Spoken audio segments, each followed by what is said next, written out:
Tam Tam d'Afrique vous offre la chronique de Vénance Konin. Chers amis, bonjour.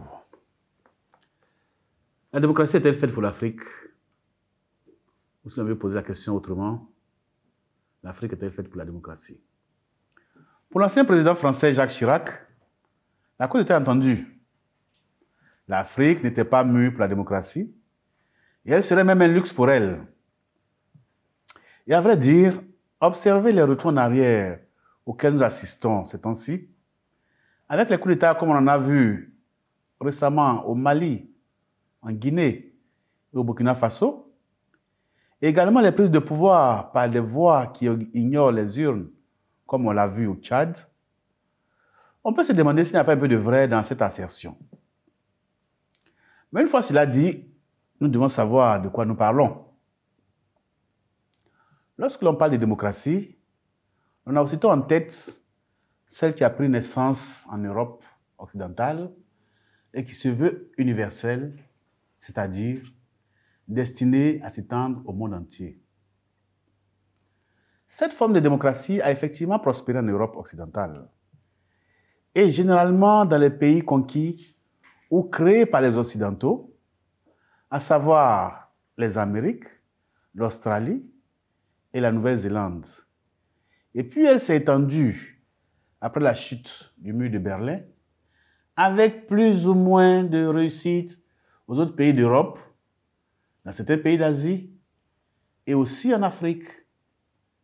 Oui, il existe des pays africains où la démocratie occidentale marche très bien et d'autres où cela marche, disons, un peu moins bien.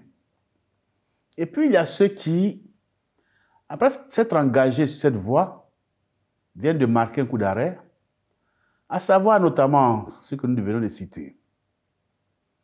L'on pourrait donc dire que la démocratie n'est inscrite dans l'ADN d'aucun peuple et l'Afrique n'y est absolument pas réfractaire.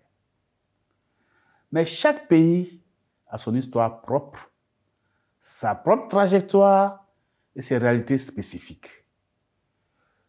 L'Europe occidentale, qui veut que sa démocratie soit universelle, sait très bien le long chemin qu'il y a conduit.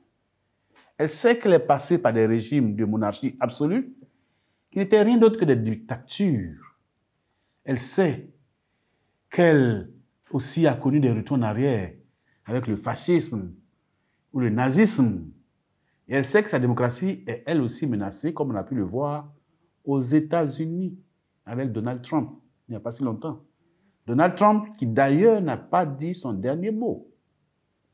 Et elle sait que la montée des extrémismes chez elle en ce moment menace cette démocratie-là. Je crois que la véritable question que nous devrions nous poser est celle de savoir si cette démocratie est celle qu'il faut à tous les pays africains au même moment. Il est dit plus haut, chaque pays a sa propre histoire, sa propre culture, sa propre trajectoire et ses propres réalités. La Chine, par exemple, elle a choisi sa forme de gouvernance qui est différente de celle de l'Occident. Et ma foi, le peuple chinois n'a pas l'air d'en être très malheureux.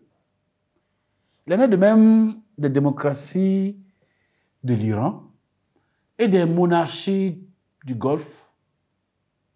Et bien souvent, ce sont des pouvoirs forts, assez éloignés des canons de la démocratie occidentale qui font avancer les pays, comme on a vu dans des pays tels que la Corée du Sud, avec le général Park, Singapour, avec le premier ministre Lee Kuan Yew, la Malaisie du premier ministre Mahathir Mohamad, le Ghana sous Jerry Rawlings, la Côte d'Ivoire sous Houphouët-Boigny.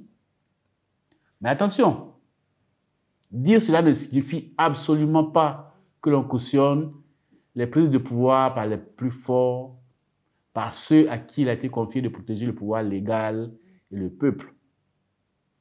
Nous devons avoir pour objectif de faire en sorte que les peuples choisissent eux-mêmes les personnes qu'elles souhaitent voir les diriger et la façon dont elles souhaitent être dirigées. Et si la démocratie occidentale est l'une des voies pour y parvenir, elle n'est pas la seule.